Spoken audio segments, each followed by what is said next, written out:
Развивая социальное партнерство, очередная информационно-деловая встреча прошла в Доме профсоюзов с заместителем мэра, начальником департамента образования мэрии города Грозного.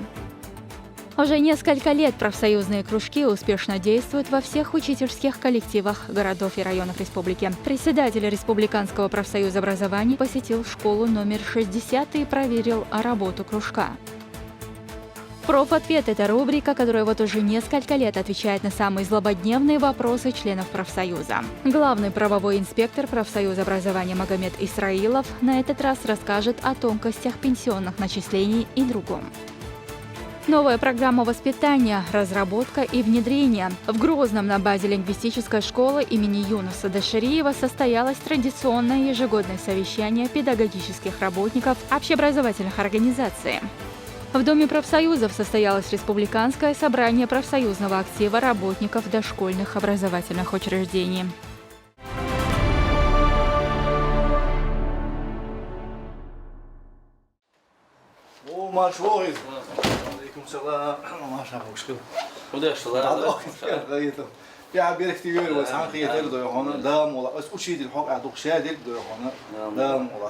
خدع دويهون هرجر وش أعديش سجل شيء نشكيك تعرض ضق دويهون نا وصل دو حيرك وشنا دو تخونا دو سان بيرتاح سعر بولا مش تحقيق مش بحوس الدق ده. Развивая социальное партнерство, в Доме профсоюзов прошла информационно-деловая встреча профсоюзного актива образовательных организаций города Грозного с заместителем мэра, начальником департамента образования мэрии города Грозного Зелимханом Мавлаевичем Ахматовым. В ходе встречи председатель профсоюза образования нашей республики Даудхан Хизирович проинформировал гостей о структуре профсоюзной организации, о том, что одним из главных документов, регулирующих отношения работодателя и работника в образовательном учреждении, является коллективный договор, в котором должны быть прописаны все стороны социального партнерства, включая и положенные работнику образовательного учреждения надбавки к заработной плате, а также создание условий для полноценного и качественного труда учителя. Это соглашение непосредственно выведет на новый этап заключения колл-договоров в организациях. Мы договорились с Зелимханом Мавладимировичем, что мы в проект колл-договоров будем вносить дополнительные социальные гарантии, позволяющие на дистанционной основе обеспечить учителя за счет работодателя, значит, оргтехника и потреблением интернет-трафика в полном объеме, что необходимо будет, значит. Ну, в дальнейшем будем выстраивать работу взаимодействия по заработной плате, по условиям труда. В свою очередь, Зелимхан Мавлаевич, выступая перед профсоюзными активистами, высоко оценил труд учителя, отметив, что без хороших педагогов ни одна школа ничего не значит. Выразил свою благодарность педагогическому составу образовательных организаций Грозного за их неоценимый вклад в дело обучения и воспитания подрастающего поколения. Сегодня все мы знаем, какое внимание уделяется развитию образования. Строятся новые школы, садики, другие объекты. Я всегда это говорю. Сколько бы мы ни создавали условия, не строили школы, без хороших учителей это все будет зря. Это просто пустые здания, это стены. Поэтому я всегда уважаю ваш труд. Всегда буду поддерживать всячески по всем вопросам. В ходе встречи Зелимхан Мавлаевич ответил на вопросы, заданные профсоюзными активистами, которые в основном касались доплат учителям за стаж работы, руководством методическим объединением, наставничеством. В завершающей части встречи между двумя сторонами состоялся обмен соглашениями. Даудхан Герзелиев поблагодарил Зелимхана Ахматова за взаимопонимание, поддержку и вручил ему нагрудный знак профсоюза за социальное партнерство. Я бы хотел от лица Общероссийского профсоюза и от лица Республиканского совета наградить вас наградой за социальное партнерство.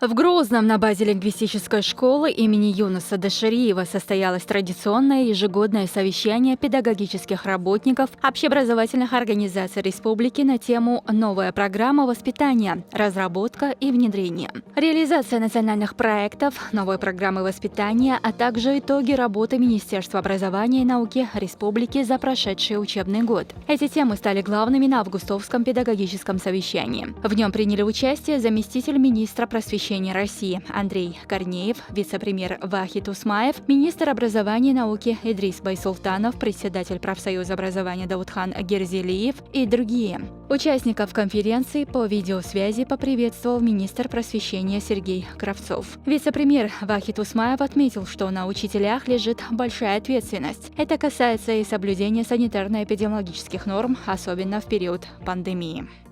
Учитель – одна из самых почетных и в то же время очень ответственных профессий. На учителя лежит большой круг ответственности за совершенствование молодого поколения, формирование будущего республики и страны в целом. Желаю вам всем крепкого здоровья, сил, терпения, достижения воплощения всех идей в новом учебном году.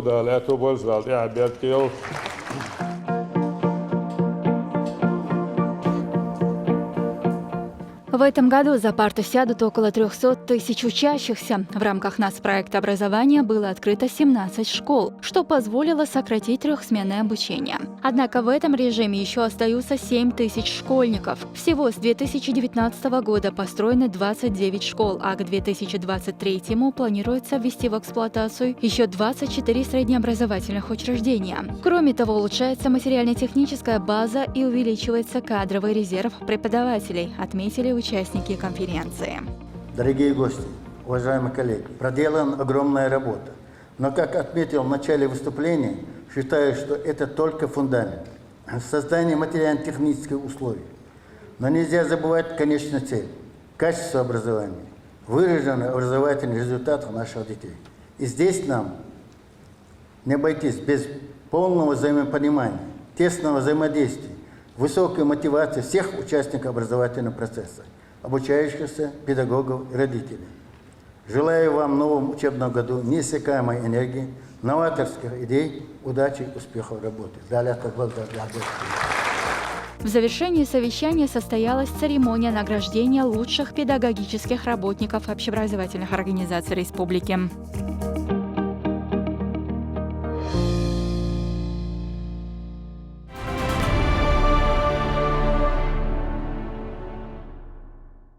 Уже несколько лет профсоюзные кружки успешно действуют во всех учительских коллективах городов и районов республики. На местах ведутся занятия кружков по разъяснению работникам принципов назначения пенсий, охраны их здоровья, ведения трудовых книжек. Важно то, что в работе кружков принимают участие и руководители образовательных учреждений, что придает деятельности кружков больше конкретики и действенности.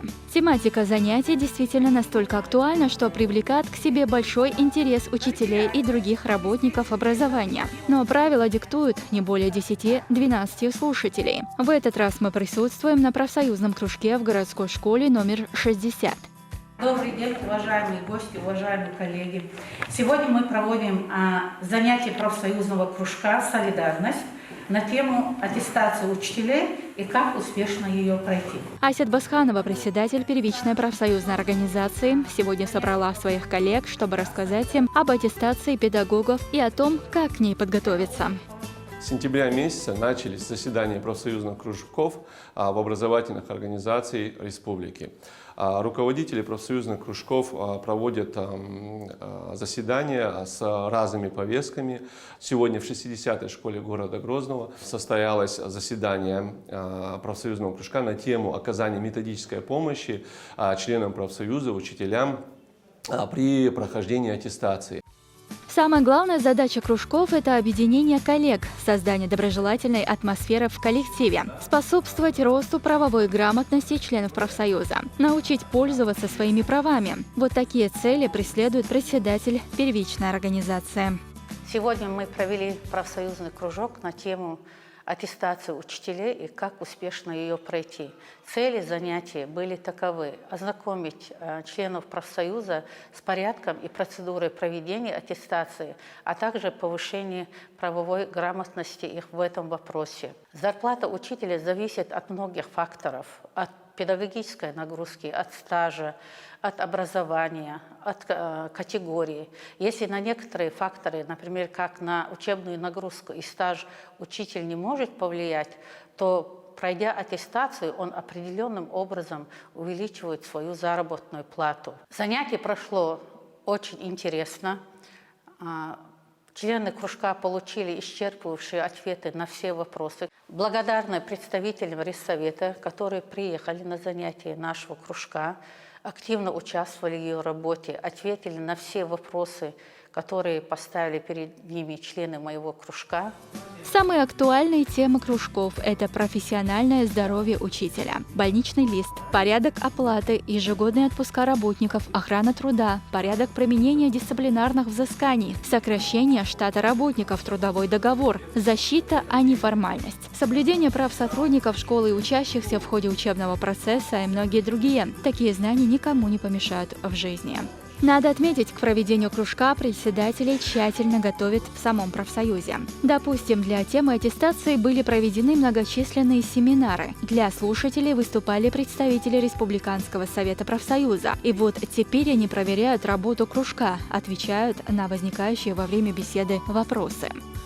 По завершению профсоюзных кружков через определенное время мы проведем мониторинг, сколько участников, которые посетили заседание профсоюзных кружков, пошли на аттестацию, то есть какой у них был результат, смогли ли они получить ту или иную категорию. То есть мы проведем мониторинг и уже будем владеть информацией. Но по итогам прошлого года значительное количество членов профсоюза, которые были на наших семинарских занятиях, которые посещали заседания профсоюзных кружков, статистика показала, что намного больше желающих, которые пошли на аттестацию, они смогли сдать успешно, защитить свою категорию. В итоге проверки выявлено, что кружковая работа ведется системно. Имеются дневники, планы работы, ведутся записи и протоколы проведенных занятий. Сеть профсоюзных кружков – это настоящее профсоюзное дело, настоящее творчество. Мы не должны допустить его ослабления и распада. Кружки надо укреплять и развивать. Слушателям дают определенную сумму знаний и помогают обрести навыки самозащиты. В современном мире эти качества просто необходимы.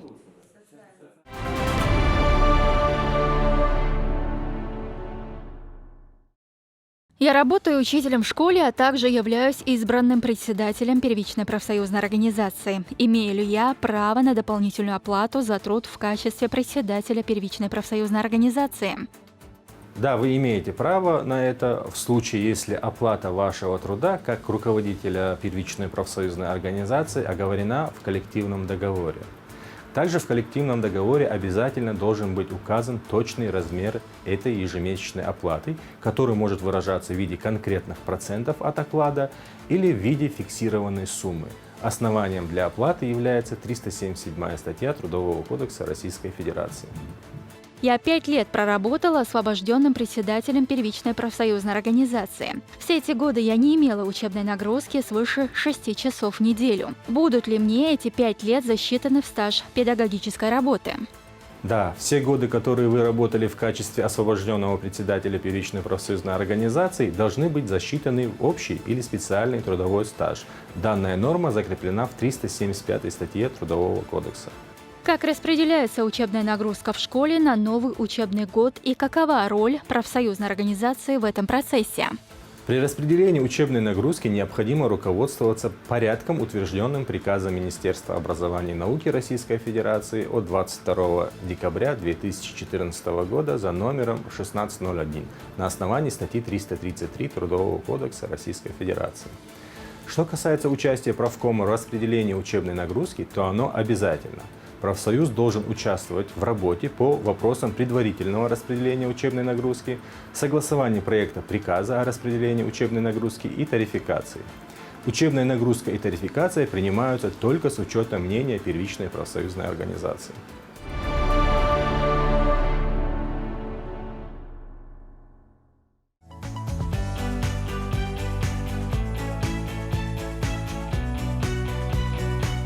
Порядка 250 воспитателей и профсоюзных активистов со всех районов республики собрались в Доме профсоюзов, где состоялось Республиканское собрание профсоюзного актива работников дошкольных образовательных учреждений. Собрание открыл и приветствовал участников председатель Чеченского профсоюза образования Даудхан Хизирович Герзелеев, пожелавший всем работникам дошкольных учреждений успехов в образовании и воспитании подрастающего поколения, также личного благополучия. Поздравить участников также прибыли председатель Комитета правительства Чеченской Республики по дошкольному образованию Асламбек Джунаидов и председатель Федерации профсоюзов Чеченской Республики Хусейн Салтагиреев. Этот праздник приурочен людям самой благородной профессии, которые занимаются образованием и воспитанием самых маленьких наших малышей, детей дошкольного возраста. Поэтому государство определило именно этот день днем профессионального праздника для всех сотрудников детских садов. Поэтому сегодня мы в Доме профсоюза чествуем наших и воспитателей, и методистов, и поваров, и музыкальных руководителей, всех тех, кто непосредственно ежедневно занимается воспитанием, образованием наших детей. Поэтому особое внимание руководства республики в лице Рамзана Ахматовича уделяет системе образования, а дошкольное образование – это одна из ступеней общего образования, поэтому ежегодно проходят такие мероприятия. И при непосредственной поддержке помощника главы Заргана Ахматовны и руководителя департамента Азизат Кадыровой мы сегодня тоже вместе с профсоюзом провели такое масштабное мероприятие. День воспитателя и всех дошкольных работников – профессиональный праздник, который отмечается ежегодно 27 сентября. Эта дата выбрана не случайно. В этот день почти 158 лет назад был открыт первый детский сад. Воспитатель, я думаю, что это главная фигура, которая закладывает основной фундамент при воспитании ребенка. Я думаю, что первая ступень образования – дошкольное образование, и поэтому именно воспитатель имеет самую главную роль в воспитании ребенка. Профсоюз вкладывает огромный, можно сказать, вклад в наше общее дело. Своим коллегам искренне еще раз хочу поздравить их с Днем воспитателя, всех дошкольных работников. Хочу пожелать им успехов, благополучия в нелегком труде, новых свершений и, конечно же, удачи. Воспитатели не остались в долгу и тоже поблагодарили руководство профсоюза образования за заботу и особенно за масштабную акцию, которую провели работники профсоюза «Диалог с воспитателем». Эта акция «Диалог с воспитателем» вызвала огромный резонанс среди педагогического коллектива дошкольных образовательных организаций. И мне хотелось бы выразить огромную благодарность от лица всех педагогов за проведенную колоссальную работу по опросу, по сбору информации и также за решение, столь быстрое, можно сказать, молниеносное решение выраженных проблем, пожеланий и так далее. Огромное вам спасибо. В ходе проведенной республиканской акции «Диалог с воспитателем» из нашего учреждения с просьбой обратились 2 воспитателя, и просьбы обеих были выполнены. Пользуясь случаем, искренне хочу поздравить всех своих коллег с Днем воспитателя и всех дошкольных образовательных дошкольных работников. Асламбек Сираждиевич, спасибо вам огромное за все, что вы делаете для того, чтобы повысить статус профессии воспитателя. И, конечно же, поздравляю с днем рождения Общероссийский профсоюз образования. Спасибо. Комитет правительства Чеченской Республики по дошкольному образованию также подвел итоги республиканского конкурса «Воспитатель года-2021». По результатам нескольких туров выявили 3 победителей. Их наградили памятными дипломами и денежными призами. Чеченская республиканская организация Общероссийского профсоюза традиционно отмечает праздничные дни профессиональных работников образования, как и учителей, как и воспитателей. Сегодня прошло торжественное мероприятие, посвященное Дню воспитателю и работнику дошкольной образовательной организации. В рамках отраслевого соглашения я на правах председателя выступил с докладом, рассказал о проделанной работе, что предстоит делать, о тех социальных мерах, гарантиях. Мы, заслушали Асламбека Сираждиевича, о проделанной работе совместно тоже, о предстоящем. Ежегодно вводятся сады, очень отрадно в Чеченской Республике, благодаря Рамзану Ахматовичу. Присутствовавшие отметили проделанную огромную работу за прошедший год. И в честь празднования Дня воспитателя и всех дошкольных работников, наиболее отличившимся профсоюзным активистам за достигнутые успехи в деле обучения и воспитания подрастающего поколения, участие в общественной жизни решением Президиума Республиканского совета профсоюза были вручены нагрудные знаки за активную работу. А завершилось торжественное мероприятие праздничным концертом.